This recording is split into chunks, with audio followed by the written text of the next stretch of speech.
북한의 4차 핵실험과 장거리 미사일 발사 등 이딴 도발에 대한 후속 조치로 우리 정부가 개성공단 전면 중단 계획을 밝혔습니다. 네, 전옥현 전 국정원 제1차장, 홍현익 세종연구소 수석연구위원과 함께 개성공단 가동 중단 이후에 남북관계 전망해 보겠습니다. 어서 오십시오. 어서 오십시오. 안녕하십니까. 네. 자, 1시간 전쯤이었습니다. 결국 정부가 개성공단에 대해서 전면 중단 계획을 밝혔는데요. 2013년 4월이었습니다. 4월에 중단이 됐었고 그 이후에 160여일 만에 9월쯤에 다시 가동이 됐었죠. 근데 다시 한 2년 한 6개월 정도만 다시 이제 중단이 된 건데 먼저 이 같은 정부의 결정 잘했다고 보시는지 두 분의 의견부터 좀 들어보겠습니다. 먼저 차장님 한 말씀 해주시죠. 예, 제가 보기에는 우리 정부 이번 조치는 지극히 당연한 귀결이다. 네네. 반드시 개성공단 폐쇄 조치가 이루어지지 않고서는 우리가 국제사회의 강력한 대북 제재를 리드해 나가는데 상당히 어려움이 있을 것으로 보였었습니다. 예. 왜 그러냐면은 이번 그 핵 실험과 장거리 미사일 발사에 관해서 우리 정부에서는 극단적 도발이라고 그랬습니다.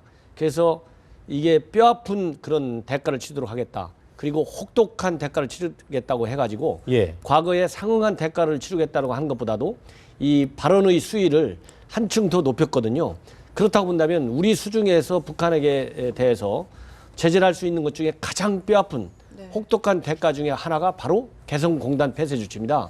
왜냐하면 개성공단을 통해서 북한에 들어가는 돈이 연간 1억 불, 약 지금 현재 환율로 치면은 한 1,200억 원에 상당하는데 이것이 이렇게 임금 형태로 들어가는 돈이 북한의 근로자들에게 들어가면 다행인데 상당 부분 한 90%가 전부 북한의 핵 미사일 개발 자금과 예. 김정은이 비자금으로 사용되고 있거든요. 그렇기 때문에 이 돈줄을 재지 않고서는 국제사회의 대북 제재를 주장하는 우리가 입지가 굉장히 허약해지는 것이고요. 특히 이번 제재 중에서 국제사회 제재 중에서 가장 중요한 것은 지금까지 경제 통상 무역 제재 일변도였었는데 이제는 북한으로 들어가는 모든 돈줄을 조여야 되겠다. 이것이 예. 국제사회의 일치된 목소리예요. 그런데 이 돈줄을 재는 것이 이번 제재의 핵심으로 지금 부각되어 있는 상황에서 예. 우리가 이 개성공단 제재를 하지 않으면 유엔에서 논의되는 국제사회 제재하고 맥을 같이 할 수가 없다. 예. 이런 측면에서 이번 제재 조치는 굉장히 불가피한 측면이 있다고 저는 봅니다. 그렇기 때문에 이번 우리의 제재 이런 개성공단 중단 조치는 아주 지극히 잘한 것이다. 저는 이런 말씀을 드리고 싶습니다. 위원님은 동의하십니까? 저는 뭐 잘했다 못했다가 아니라 참 예. 비통한 마음입니다. 예. 그리고 이제 좀 우려가 많이 되는데요. 그동안 이제 개성공단이 제가 이제 여의도에서 이 차를 타고 개성공단을 가는데 불과 1시간 만에 도착하더라고요. 네, 그러니까 네.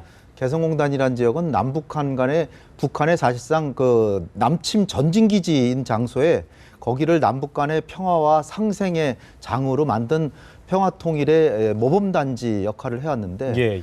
이거를 이제 북한이 한 게 아니라 물론 원인 제공 북한이 했죠. 핵실험과 미사일 발사라는 원인 제공 근본적인 원인은 북한이 제공했지만 우리의 결정으로 닫았다고 하는 게 참 비통하고요. 그리고 이제 또 하나 이제 그 안타까운 것은 이게 우리의 결정으로 됐기 때문에 명분상으로 볼 때 북한이 원인을 해소하는 조치를 안 하면 다시 재개되기가 매우 어렵다.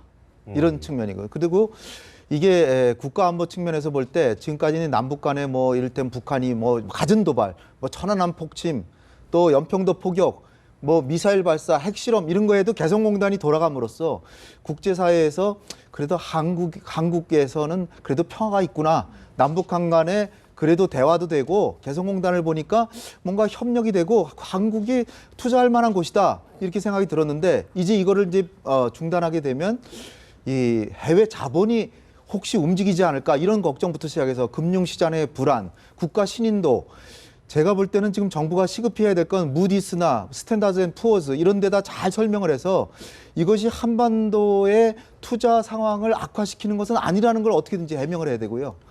이렇게 해야 되는데 이런 것들이 이제 우려가 되는 거는 금할 수가 없습니다. 근데 뭐 사실 우리 정부가 북한한테 기회를 주긴 줬죠. 예. 이럴 핵실험한 다음에 대통령께서 이제 연두 기자회견을 하시면서 그때 이제 개성공단은 어떻게 할 겁니까? 이런 얘기가 나오니까 그건 북한에 달려 있다. 네. 그런데 우리의 경고에도 불구하고 북한이 또 이 장거리 미사일 발사했기 때문에 우리 정부로서도 국제사회의 대북 제재를 아주 초강도 제재를 하자라고 우리가 주장하고 있는데 우리가 모범을 안 보이면 되느냐. 근데 이런 남북 경협이 여러 가지가 있고 뭐 다양하게 있으면 그중에 하나만 좀 희생시켜도 되는데 예, 이제 예. 마지막 남은 남북 간의 어떤 상생과 공용의 이런 장을 이걸 폐쇄했다고 하는 게 사실 가슴이 아픕니다. 네. 사장님께서 제가 이제 하실 말씀 한 있을 것 가지만 더 같습니다. 예. 추가하면요. 우리 홍현익 연구위원께서 아주 좋은 말씀도 물론 그 우려도 표명했다고 볼 수 있지만은 예, 예. 조금 이해를 조금 더 분명히 할 필요가 있다고 봅니다. 왜냐하면 비통하다. 물론 슬프죠. 왜냐하면 이게 우리 정부가 본래 개성공단을 만들 때의 취지가 하나도 이 손색이 없이 잘 돼서 그야말로 남북 평화 공존과 또 남북 통일에 대비하는 하나의 훈련의 장으로 활용이 된다면 얼마나 좋겠습니까? 네. 그러나 이것이 우리는 그런 좋은 취지하에 만들어놓은 개성공단이 결국은 북한의 비자금, 김정은 통치 체제의 비자금과 핵 미사일 개발 자금으로 쓰였기 때문에 그런 비자금과 핵 미사일 개발 자금으로 쓰이지 않게 할 수 있는 유일한 방도는 잠정적으로 폐쇄하는 길밖에 없기 때문에 불가피한 조치라고 제가 말씀을 드리는 것이고 예. 만약에 이번 개성공단 폐쇄 조치를 안 해가지고 만에 하나 지금 북한의 여러 가지 호전적인 행태를 보면 어떠한 강수를 둘지 예측할 수 없을 정도의 무모한 정권이 바로 김정은 정권인데 네. 만약 김정은 정권이 우리가 지금 현재 개성공단에 체류하고 있는 100여 명의 우리 이 근로자들을 인질로 삼았을 경우 그 인질이 무한정한 무한 아무런 약속도 없이 북한의 인질로 계속 잡혀 있을 경우에 과연 비통한 것은 폐쇄로서 비통한 것이 큰 건지 예. 인질로 잡혔을 때 비통한 큰 것인지 명백하게 제고할 필요가 있다. 그래서 이렇게 일방적으로 그렇게 인도적인 측면에서 비통해야 할 만한 사안은 아니다라는 걸 말씀드리고 싶고 그다음에 국제 신인도 얘기했는데 그런 우려에 대해서 저도 일부 공감은 합니다만은 이거는 잘못된 것이다 해석이 왜 그러냐면은 국제 신인도라고 하는 것은 우리가 국제적인 금융 글로벌 스탠다드에 맞지 않게 취했을 때 대한민국 경제가 말하자면 벼랑 끝으로 빠질 염려가 있을 때 신인도가 우려가 되는 것이거든요. 예. 그러나 이 신인도라고 하는 것은 우리의 신인도가 아니라 북한의 신인도가 더 떨어질 수밖에 없는 것이다. 왜? 북한 측의 이런 무모한 핵 미사일 도발로 인해서 개성공단을 폐쇄한 것이고 그렇기 때문에 우리가 중단 조치를 안 할 수밖에 없는 거거든요. 그래서 김정은이가 얘기하는 경제 특구를 위한 해외 자본 유치에 오히려 더 마이너스가 되는 것이지 우리 기업의 신인도와 우리 대한민국 정부의 신인도에는 큰 영향은 저는 없을 것이다. 이런 말씀을 저는 좀 추가하고 싶습니다. 네, 어쨌든 우리 네. 정부로서는 어느 정도의 리스크를 감수하고서라도 강력한 제재 조치를 취한 건데요. 그렇습니다. 그렇다면 북한은 이게 실제적으로 돈줄을 죄는 역할을 제대로 할 수 있을지도 궁금합니다. 예, 한마디로 말씀드려서 1년에 1,000억 원입니다. 네. 1억 달러인데 이제 그 근로자들의 임금이죠. 예. 대부분은 북한 정부의 그 수중으로 들어가는 거죠. 이 근로자들에게 나눠지는 게 아니라 그걸 이런저런 명목을 대 가지고 다 북한 정부에서 한 8, 90% 이상을 이제 다 가져가는데 이것이 뭐 어떤 자금으로 쓰일지는 그뭐 아무튼 모르는 겁니다. 뭐 핵 만드는 데도 쓰이겠죠, 당연히. 그러나 이제 이 1,000억 원이라는 돈은 얼마냐? 제가 이렇게 그 자료를 보니까 북한의 1년 GDP 국내 총생산의 약 200분의 1 정도 됩니다. 예. 북한에게는 약 GDP의 200분의 1의 피해를 주는 건데 이게 어떻게 보면 이거 달러로 주는 현찰이기 때문에 그 효용은 더 크다고 이제 볼 수 있죠. 예. 반면에 이제 우리의 경우는 그 개성공단 만드냐고 인프라 투자하고 기업들이 투자한 거 약 한 1조 원 정도 됩니다. 예. 북한 근로자 임금 5만 명의 한 10년치 임금 정도 되고요. 그다음에 이제 아까 말씀드렸던 이제 간접 피해라고 하는 거지. 또 하나는 뭐냐면 그러니까 이거 120여 개의 기업들이 상당히 어려워지겠죠. 뭐 도산하는 기업도 일부는 있겠고 상당히 재정적으로 어려워지는. 당연히 기업을 문 닫아야 되니까. 그다음에 뭐 정부가 보상도 해주고 보험도 뭐 지급이 되겠지만 굉장히 어려움에 120여 개 기업들이 어려워지고요. 예. 그다음에 약 6천여 개의 협력 업체가 있습니다. 이 기업들이 직간접적으로 동반 부도를 하거나 아니면 상당히 어려워질 수 있는 6천여 개 기업이 있다고 그러고요. 네. 그다음에 이제 이걸 합하면은 직접 피해가 한 6조 원 정도 된다고 이제 이거는 2009년에 이제 계산한 겁니다. 네, 네. 그다음에 한반도 안보 리스크 증가, 국가 신인도 하락, 외자 유출 같은 이런 눈에 보이지 않는 우리가 간접적인 피해 이거 다 합치면 약 한 14조 원 정도의 손해가 난다. 이렇게 한 학자가 계산을 했습니다. 제 의견이 아니라. 예. 그런데 이제 그렇게 보면 우리가 피해가 더 크겠죠. 그러나 대한민국의 경제력은 북한의 40배입니다. 40배이기 때문에 우리가 겪는 물론 그 기업하시는 분들에겐 참 정말 뭐 참담한 심정이겠지만 우리 국가 경제력을 볼 때 느끼는 체감적인 아픔은 북한 당국이 겪는 아픔보다 적을 수도 있다. 예. 물론 절대적으로 우리가 훨씬 큽니다. 절대적으로는 크지만 북한의 경제가 우리 40분의 1밖에 안 되기 때문에 아마 북한 당국으로서는 상당한 압박이 되리라고 이제 생각됩니다. 위원님이 지금 이제 그 피해 예상을 좀 해주셨는데 개성공단 입주 기업들 어쨌든 우리 기업들이기 때문에 피해 대책을 논의해야 될 테고 이 부분에 대해서 정부도 생각하지 않지는 않았을 거란 얘기죠. 이 부분은 좀 어떻게 좀 생각을 해봐야 될까요? 예, 제가 보기에는 지금 이제 우리 홍 의원께서 여러 가지 그 데이터를 말하자면 인용을 네네. 해서 우리의 예상되는 이제 피해를 이제 밝혀주셨는데 기본적으로 이번 개성공단 폐쇄 조치와 관련해 가지고 기업에게 미치는 그리고 우리 대한민국 경제에 미치는 또 북한에 미치는 이 경제적인 어떤 피해의 규모를 데이터화해서 정부가 이렇게 무분별하게 남용되는 오용되는 데이터가 이렇게 시중에 범람되지 않도록 빨리 다잡아줄 필요가 있다. 왜냐하면 상당한 국민들이 우려가 있고 또 혼선이 야기될 가능성이 많거든요. 예. 특히 현재 정치권에서는 여당에서는 이번 조치가 불가피한 거라고 지지하는 입장을 보이고 있지만은 야당에서는 잘못된 조치라고 하고 있거든요. 그렇기 때문에 이번 개성공단 잠정 폐쇄 조치를 가지고 또 다른 남남 갈등이 예기치 않게 굉장히 촉발될 우려가 굉장히 큽니다. 예, 예. 그렇기 때문에 피해 여부에 대해서 우리 정부 당국에서 빨리 통계치를 인용해 가지고 우리 국민들 앞에 그대로 공개를 해서 이해를 돕을 필요가 있고 첫 번째로 가장 중요한 것은 예. 두 번째로는 현재 개성공단이 중단됨으로써 가동이 중단됨으로써 입게 될 해당 기업에 대한 피해를 최소화시켜야 되거든요. 그렇기 때문에 그게 다양한 중요해 보이거든요. 그게 예. 가장 중요합니다. 왜냐하면 네네. 개별 기업들에 미치는 영향이 크기 때문에 국가 경제 전체로 보면은 우리 홍 의원께서 얘기하신 대로 충분히 감내가 가능하나 개별 기업들은 대부분이 다 중소기업들이에요. 예. 그렇기 때문에 개별 기업 입장에서는 상당히 피해가 클 수 있습니다. 그렇기 때문에 다양한 형태의 유무상 재정 지원 또 보상, 세제 혜택 등 우리 정부가 구사할 수 있는 모든 정책지를 다 동원해서 이 피해 규모가 최소화하도록 얘기를 해야 되겠고 예. 그리고 특히 해외 바이어들에 대해서도 피해가 최소화할 수 있도록 다양한 그런 이 물건 그 부품 이 공급선을 빨리 이게 교체해 줄 수 있는 그런 지원 조치도 빨리 강구해야 되겠다 이런 생각이 듭니다. 네. 네. 이게 우리의 불가피한 선택이었다고는 하지만 그 2013년도에도 그랬고요. 재가동 때도 이제 합의문에서 얘기를 했었고 정세에 영향을 주지 않는다면 중단까지는 가는 것은 좀 우리가 하지 말자라고 얘기를 했었는데 그동안 이제 이런 얘기 있었잖아요. 당북 간의 어떤 정치적인 사안과 경제 문제는 좀 투트랙으로 접근을 해야 된다. 이렇게 별개로 봐야 된다. 이렇게 대응에 대한 주장도 있거든요. 이 목소리에 대해서는 어떻게 좀 말씀을 해보시죠? 그러니까 뭐 정경분리 원칙은 이제 깨진 거죠. 네. 그리고 박근혜 정부가 정경분리라고 원칙을 내세우지도 않았습니다. 그러니까 박근혜 정부 자체가 원칙을 깬 건 아니고요. 네. 정경분리라는 건 이제 김대중 정부, 노무현 정부에서 주로 얘기했던 거고, 네, 네. 저는 정경분리도 정경분리지만 민관분리. 그러니까 정부 대 정부, 북한 정부 대 남한 정부와의 사이에서 벌어지는 일과 예. 개성공단은 민간 기업들이 하는 거니까 자율성에 맡겨두자.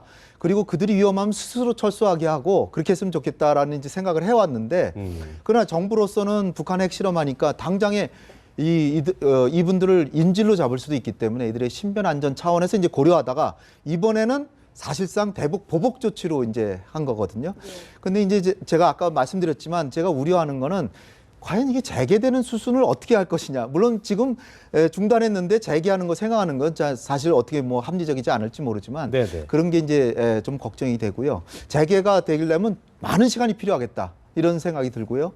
그 다음에 이제 제가 우려되는 거는 이제 정부의 대북 정책이 한반도 신뢰 프로세스인데 신뢰에서는 너무나 지금 멀어져 있죠. 남북 간에.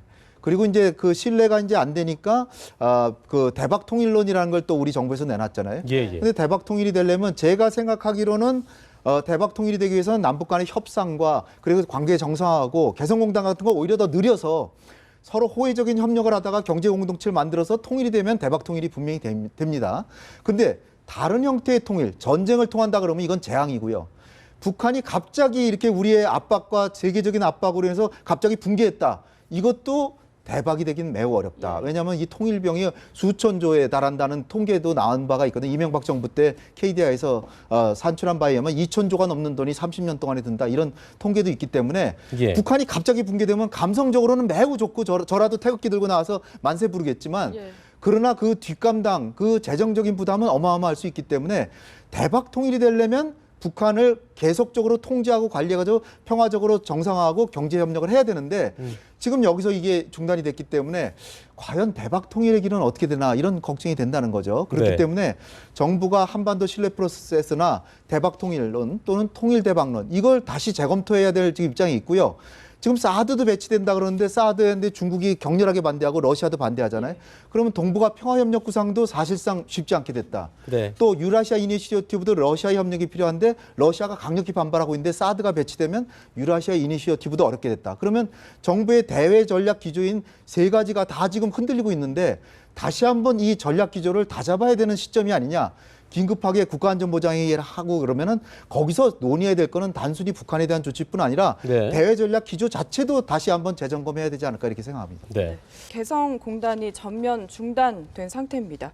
일각에서는 뭐 폐쇄를 주장하는 여론도 있는 상태인데 앞으로 개성공단이 어떻게 될 거라고 보시나요? 제가 보기에는 이번 조치를 계기로 해서 영구적인 폐쇄까지도 적극적으로 검토할 필요가 있습니다. 왜 그러냐면 이미 북한 당국은 추가적인 미사일 발사를 계속해서 하겠다 이렇게 공언을 해놓고 있거든요. 그리고 국정원에서 국회에 정보 보고한 내용에 따르면은 상시 핵실험을 할 수 있도록 추가적인 5차, 6차 상시 핵실험을 할 수 있도록 이미 준비에 들어가 있다 이렇게 지금 발표를 했어요. 예. 이런 걸 본다면은 추가적인 대북 제재가 연거푸 계속될 수밖에 없습니다. 그렇기 때문에 그리고 북한이 사실상의 현재에도 핵무장국가로 됐지만은 이제 미국 본토에까지 도달할 수 있는 완벽한 ICBM 체계를 갖추고 또 실전 배치도 이제 몇 년밖에 남지 않았다고 저는 생각이 됩니다. 이런 일련의 연쇄적인 북한의 핵 미사일 개발 이런 이 정책 방향을 볼 때 앞으로도 개성공단을 아까 우리 홍 의원 얘기하신 대로 개성공단을 다시 정상 가동시킬 수순은 오기에는 이미 물 건너갔다 저는 그렇게 봅니다. 예. 그렇기 때문에 이번 개성공단 잠정 폐쇄조를 계기로 해서 영구 폐쇄하는 문제까지 적극적으로 검토할 필요가 있다. 그래서 이번에 입주 기업들에 대한 보상 조치를 단순한 일회성 이런 이 보상 조치가 아니라 영구 보상해서 예. 재복구할 수 있는 이런 장기적인 어떤 그 지원 대책까지 마련하는 것이 예. 마땅하지 않나. 왜냐하면 이미 개성공단에 대해서 아까 우리 앵커분께서 질문하신 대로 정경 분리를 해야 되는 거 아니냐. 이거는 자유민주 국가에서나 있을 수 있는 얘기입니다. 사회주의 국가, 특히 북한과 같은 이런 김정은 체제하에서는 예. 전혀 예측할 수가 없거든요. 합리적인 판단이 안 되는데 어떻게 정경 분리가 이루어질 수 있겠습니까?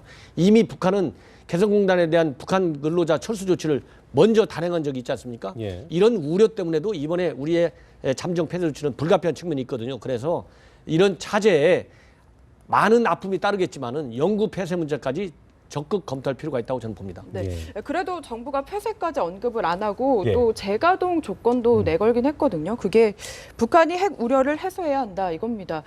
지켜지기가 어려울 것 같아요. 네. 그러니까 이제 정부가 아직까지는 일말에 이제 그 남북 관계의 끈을 놓지 않으려는 그런 예. 모습을 볼 수 있는데요. 결국은 우리 정부도 명분을 가지고 다시 재개하기 위해서는 네, 네. 핵과 미사일 부분에서 북한이 성의를 보여야만 되거든요. 근데 이렇게 압박만 가해가지고 과연 북한이 성의를 보일까?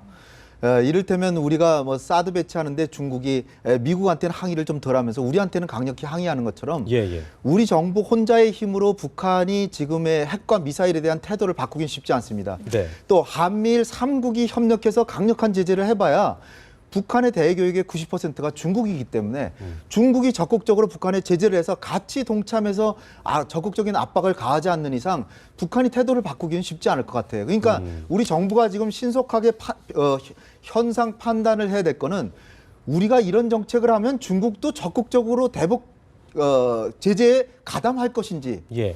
만약에 우리하고 일본하고 미국하고 다 힘을 합쳐도 중국이 대북 제재에 가담하지 않는다. 그러면 사실 뭐 핵과 미사일 부분에 있어서 북한이 태도 바꾸는 건 사실 힘든 거죠. 그렇기 때문에 그럴 경우에는 박근혜 정부 지금 이제 2년 남았는데 2년 동안에 개성공단 재개하기는 사실 불가능한 거 아닌가 이렇게 생각이 듭니다. 그러니까 네. 제가 볼 때는 지금 또 하나의 결부된 문제가 뭐냐면 중국이 지금 대북 제재에 왜 전면적으로 가담 안 하지 않느냐. 우리 국민 감정도 중국에 대해서 안 좋잖아요. 근데 중국에서는 뭐라 그러냐면은 3차 핵실험하고 한국과 미국의 뜻에 따라서 제재에 중국도 동참했는데 중국의 입장은 본래 대화를 계속하자는 거였다는 거죠. 네네. 근데 한국과 미국의 뜻에 따라서 제재를 했는데 북한이 핵실험을 했으면 이게 한국과 미국 책임이지 어떻게 중국의 노선으로 한 게 아닌데 그런데 왜 중국 책임이라고 자꾸 다그치느냐 이러고 있거든요. 예. 그러니까 저희가 보기에는 진짜로 중국을 대북 제재에 가담시키려고 한다면 지금이라도 중국 방식인 북한하고 적극적인 협상을 하는 것도 우리 정부가 동시병행으로 해서 중국 정부에게 그래 우리도 적극적으로 한번 협상해 보겠다라고 해서 중국 정부와 미국하고 힘을 합쳐서 협상도 같이 해보고 그래도 북한이 또다시 미사일 발사하고 핵실험은 그때는 봐라 중국 방식으로 했는데도 이게 핵실험하지 않냐 이제는 정말 제재에 가담해라 이렇게 얘기할 수 있는 우리가 적극적이고 주도적인 외교와 대북 제재를 동시병행적으로 하지 않으면 개성공단 이 재개도 사실상 쉽지 않을 것이다 이렇게 이게 개성공단 재개가 쉽지 않다고 좀 얘기해 주셨는데 금강산 관광도 중단된 지 벌써 몇 년 됐고요. 개성공단까지 다시 중단이 됐습니다. 이런 부분에 대해서 남북 교류가 완전히 이제 중단된 게 아니겠느냐 이런 우려가 나오고 있는데요. 북한에 대한 어떤 일종의 제재 방안이라 하더라도 한 번 끊긴 관계를 다시 회복하는 게 쉽지 않잖아요. 그러니까 이 부분에 대한 대책도 분명히 정부가 갖고 보관을 마련해야 될 것이다 이런 얘기가 있거든요. 두 분의 의견 어떤지 한 번씩 들어보겠습니다. 먼저 사장님 한 말씀. 예, 제가 보기에는 이제 이렇게 중단된 것을 복원시키는 것도 물론 중요하죠. 그러나 예. 복원을 어떤 환경에서 어떤 조건에서 시키느냐 이것이 더 중요합니다. 그러나 현재 김정은 체제의 성격, 김정은이의 그 통치 스타일 이런 네. 거를 볼 때 김정은이가 금광산 관광이 됐든 개성공단이 됐든 이거를 다시 원상 복귀시킬 수 있는 조건을 만들기는 어려울 것이다. 제가 앞에서 말씀드린 대로 기본적으로는 핵 미사일 개발에 전혀 중단할 의사가 없어요. 이걸 예. 가속화시켜가지고 사실상 미 본토까지 이제 미국이 이번에 오바마 대통령이 우리 박근혜 대통령하고 통화할 때 그렇지 않습니까? 미국과 동맹국의 안보를 직접적으로 우려한다고 돼 있어요. 예. 왜냐하면 ICBM 즉 워싱턴 뉴욕까지 타격할 수 있는 1만 3천 킬로짜리 만약에 대륙간 탄도 미사일이 개발이 되면 이제 스커드나 노동 미사일을 통해서 우리 한국만 직접적으로 위협하는 게 아니라 미국 본토까지 북한이 직접 위협을 가할 수 있는 위협 대상국이 위협 국가가 바로 북한이거든요. 그렇기 때문에 예. 이런 도발을 할 수 있는 능력을 군사적인 비대칭 능력을 포기할 김정은이가 아니다. 그렇기 때문에 김정은이에서 이런 조건을 기대하기는 사실상 굉장히 어렵다. 저는 이렇게 보고 차제에 제가 보기에는 우리가 지금 아까 우리 홍현익 박사 얘기하신 대로 통일 대박이 되려면요. 북한을 조기에 붕괴시킬 수밖에 없다. 그래서 북한의 체제 전환, 북한의 붕괴 전략까지 이제 대북 정책의 방향을 그렇게 빨리 방향을 바꿔야 된다. 그런 의미에서 저는 한반도 신뢰 프로세스는 이제 작용할 수 있는 이런 여건이 없어졌기 때문에 한반도 신뢰 프로세스를 전면 기조 전환을 해서 정책의 대대적인 수술을 해야 된다. 이런 말씀을 드리고 싶습니다. 홍 의원님은 조금 다른 의견이실 네. 것 같습니다. 예. 지금 당장 정부가 해야 될 일은 유엔 안보리에서 제재 결의안 가장 고강도로 도출하려는 최대한의 노력을 하고 네네. 그다음에 이제 한국과 미국, 일본이 협력해서 양자 제재 또 아프게 또 제재할 수 있는 방안. 그중에 이제 우리가 선제적으로 개성공단 조치를 한 거죠. 네. 미국의 세컨더리 보이콧 같은 것도 좀 되면은 진짜로 굉장한 압박이 될 겁니다. 그렇죠. 그러니까 이런 거를 하는 게 이제 단기적으로 필요하고 그다음에 오히려 더 중요한 건 우리 국민의 생명과 재산을 지키기 위해서 북한이 이제 핵으로 우리를 진짜 공격할 수도 있다. 여기에 대한 대비책이 있어야 되는데 그걸 사드 배치를 협의하는 걸로 지금 정부가 내놨는데 이거 가지고는 저는 매우 부족하다. 따라서 92년에 철수했던 전술 핵무기를 다시 갖다 놓든지 아니면은 핵무기를 탑재한 전략 핵 잠수함 같은 걸 진해나 이런 대한민국 항구에 상시적으로 배치해서 언제든지 북한을 공격할 수 있게 해준다든지 지금 미국이 제공하고 있는 핵우산이라는 게 사실은 너무 좀 어떻게 보면 보장이 약합니다. 왜냐하면 이거를 조약으로 맺어서 조약으로 북한이 한국을 핵으로 위협하거나 공격하면 즉흥적으로 북한을 핵으로 공격해 줄 수 있는 조약으로 보장을 해준다든지 이런 걸 마련해야 되고요. 그와 동시에 마지막으로 제가 말씀드리고 싶은 거는 정말 중국도 우리 편으로 만들기 위해서는 중국이 네네. 얘기하는 남북 간의 대화 그리고 육자회담을 재개해서 마지막이라는 각오로 북한의 안보 딜레마를 고려해서 한국과 미국, 중국이 공동 제안을 만들어서 마지막으로 북한하고談판을 해야 된다. 이걸 우리가 주도하지 않으면 미국이나 중국은 할 수가 없습니다. 그러니까 우리 정부가 이것까지 한다면 그야말로 국제사회로부터 정말 강원 양면책을 정말 전방위적으로 한 한국을 외교는 정말 훌륭하다. 이런 얘기를 전 들을 수 있다라고 봅니다. 네. 자, 개성공단 얘기는 여기까지 해보도록 하고요. 북한 리영길 군 참모장이 처형됐다는 소식이 전해지고 있는데요.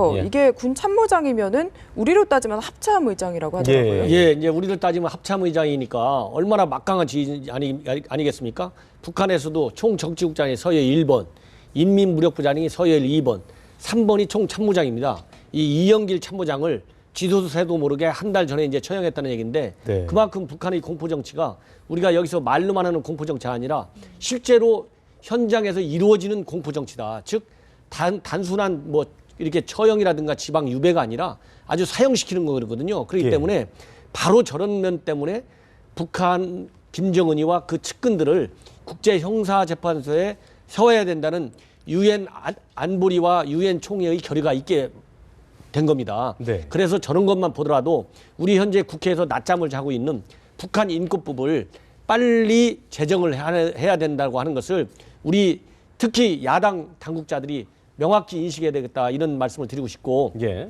한 가지만 더 덧붙인다면 이영길이도 지난 8월 달에 목함 지뢰 사건을 일으킨 장본인 중에 한 명입니다. 네. 그렇기 때문에 불과 4, 5개월 전까지만 해도 김정은이한테 목함 지뢰 사건을 잘 일으켰겠다. 이렇게까지 이래서 칭찬까지 받은 인물을 저렇게 한순간에 처형하는 거거든요. 예. 그렇기 때문에 북한 인권법을 빨리 제정해서 이런 북한 김정은이의 잔인한 이런 인권 탄압상을 전부 우리가 하나의 기록으로 남겨놔가지고 어떤 북한 체제의 이상현상이 있을 경우에는 북한의 김정은과 그 일당들을 즉각적으로 국제형사재판에 세울 수 있는 아주 만반의 준비를 해야 된다 이런 말씀을 드리고 싶습니다. 네. 네. 말씀하신 대로 김정은의 신임도 두터웠다고 전해지고 있고요. 그렇습니다. 올 1월까지는 정상적으로도 활동을 했거든요.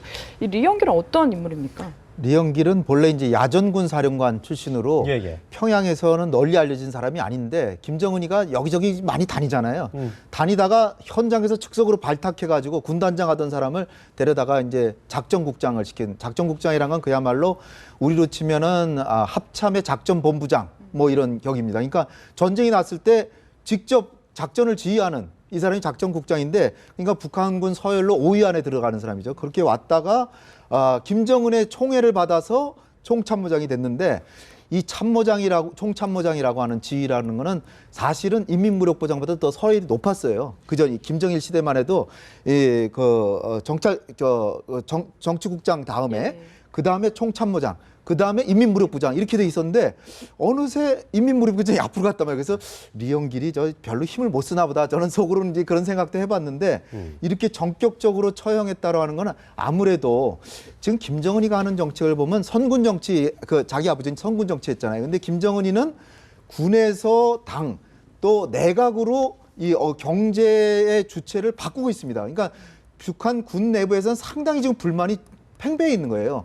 왜냐하면 경제를 군이 많은 부분을 차지하고 있다가 경제 이권들을 다 내각이나 당으로 지금 뺏어오고 있어요. 그러니까 리영길은 야전군 출신으로 아마 군에서 이런 불평불만 같은 거 했을 수가 있다. 그런데 이제 김정은의 귀에 들어가니까 네가 어떻게 해서 여기까지 왔는데 감히 그러냐 그래서 아주 그 본보기를 보이기 위해서 처형을 했다라고 이제 보이는데 예. 이거는 김정은이가 자기 명을 제쳐하는 행위입니다. 이거는 이런 식으로 자꾸 가다가는 언젠간 자기도 그렇게 한다는 거죠. 아니 이게 되게 저희는 자기도. 궁금한 게 뭐냐면 그 독재 국가도 그렇고 공산주의 그 해외 사례나 과거 사례를 봐도 그렇지만 이렇게 하루 아침에 이렇게 그 본인의 사람을 내치거나 하는 게 서열 2위, 3위라는 게 굉장히 좀 무색해잖아요. 이게 뭐 이유는 보니까 뭐 종파 분자 및 세도 비리 혐의였다고 하는데 이게 석연치 않습니다. 이게 어떤 분위기가 어떻기 때문에 이런 일이 자꾸 일어난다고 좀 봐야 될까요? 제가 보기에는 저게 바로 김정은이의 통치 기반이 아직도 허약하고 네네. 정상적인 김정은 체제가 아직 안정이 안 됐다. 이렇고 그다음에는 이번에 핵 미사일 발사에서처럼 핵 미사일 이외에는 북한 주민한테 보여줄 게 없는 겁니다. 그러다 보니까 북한 주민도 그렇고 정군에 있는 요직에 있는 사람들도 그렇고 김정은에 대한 불만이 많을 수밖에 없거든요. 네네. 그러다 보니까 김정은이가 강요된 충성을 요구하기 위해서는 방법이 없다. 극한 정치를 할 수밖에 없지 않느냐. 이러다 보니까 다른 사람도 아닌 김정은 본인이 가장 신뢰하는 사람을 맨 먼저 처형하는 거예요. 숙청. 장성택이 자기 고모부인데 그렇게 그러니까요. 잔인하게 했지 않습니까? 예. 그다음에 얼마 전에 인민무력부장 박영식이도 지도세도 모르게 또 자르는 박영식 말고 현영철. 현영철 예. 인민무력부장도 또 숙청했지 않습니까? 이번에 불과 반년도 안 돼가지고 다시 또 총참모장을 했어요. 그러다 보니까 이제 남은 게 황병서밖에 없는 겁니다. 예. 황병서가 그러니까 김정은이 앞에 있으면 덜덜 떨어가면서 입으로 가리고 웃고 메모하고 그러지 않습니까? 이게 불쌍한 북한 정치의 한 현실이다. 네. 그렇기 때문에 김정은이 체제의 단명을 촉발시킬 수 있는 요인이 될 수도 있지 않느냐 이런 생각이 들고 여기서 우리가 이제 관심 있게 주의를 있게 봐야 될 제목 중에 하나는 바로 종파주의라고 하는 겁니다. 예. 저 제목은 김정은이가 숙청하기 위해서 만들어낸 제목이지 실제적으로 김정은 체제하에서 저렇게 공포 정치가 극한을 다리고 있는데 어떻게 종파 분열 행동을 할 수 있겠습니까? 김정은이가 제정신이 아닌 거죠. 예. 김정은이가 자기의 신복을 처형하기 할 수 있는 수단으로 종파 분자라는 죄명을 뒤집어 씌운 거다. 왜냐하면 장성택 처형할 때도 저 종파주의라고 했거든요. 이번에 지난번 현영철 때도 종파, 예. 이번에도 종파. 이러기 때문에 김정은이가 동원하는 가장 말하자면 또 우려하는 종파라고 한다면은 엔티 김정은 세력이 생길 수 있는 여지가 있다는 거거든요. 그렇기 때문에 김정은이가 얼마만큼 자기 자신의 체제에 대해서 불안하게 생각하느냐 이런 걸 엿볼 수 있는 것이고 저기에 뒤집어 쓴 죄명은 사실상 별 의미가 없다. 다 김정은이가 만들어냈기 때문에 숙청하기 위해서 네. 이런 말씀을 드리고 싶습니다. 네, 거기에 더해서 인민무력부장 그리고 총참모장입니다. 이게 무력을 지닌 군부 세력에 대한 두려움이나 불안감도 있다라는 생각도 들거든요. 그렇죠. 김정은이 무엇보다도 어떤 자기가 나이가 어리다는 그런 열등감, 또 자기가 뭐 능력이 그렇게 출중하지 못하기 때문에 그런 자괴감, 또 해외 유학을 해서 친구도 별로 없고 외롭고 그러다 보니까 자기 여동생하고만 상의하고 또 형이라고 있는데 형은 뭐 정체불명으로 나타나지도 않고 그런 상황에서 권력은 잡고 있는데 실제로 이 자기 잘 통치가 되나 항상 밤에 잠 못 이루고 그러다 보니까 과음하고 고모부까지 처형하다 보니까 더 심리적 스트레스는 더 쌓이고 예. 이러다 보니까 점점 이게 이제 극악해지는데 이것이 공포 정치가 결국 청산이 되려면 김정은의 권력이 오히려 강해질 수밖에 없는데 그러나 워낙 지금 30 초반이기 때문에 북한의 그 연로한 정치인들이 뭐 태반이잖아요. 그러니까 이 북한의 권력이 이렇게 안정화되기는 상당히 쉽지 않다. 그럼 이제 우리는 뭘 대비해야 되냐? 김정은이가 자기 권력이 불안하기 때문에 이런 공포 정치도 하면서 대남 도발 같은 것도 기상천외한 도발 같은 걸 더 할 수도 있고 또 어떤 경우에는 자칫하다가 측근에게 살해당할 가능성이 있기 때문에 우리는 급변 사태에 항상 대비해야 되고요. 정말 겉으로는 얘기 안 해도 정부는 급변 사태 매뉴얼을 다 갖춰놔야 되고 또 하나는 기상천외한 도발까지도 다 준비를 해놔야 된다. 이 두 가지를 해야 된다는 걸 교훈으로 이제 가져야 된다고 봅니다. 네. 알겠습니다. 지금까지 두 분과 함께 이야기 나눠봤습니다. 네, 오늘 말씀 고맙습니다. 감사합니다. 감사합니다. 감사합니다.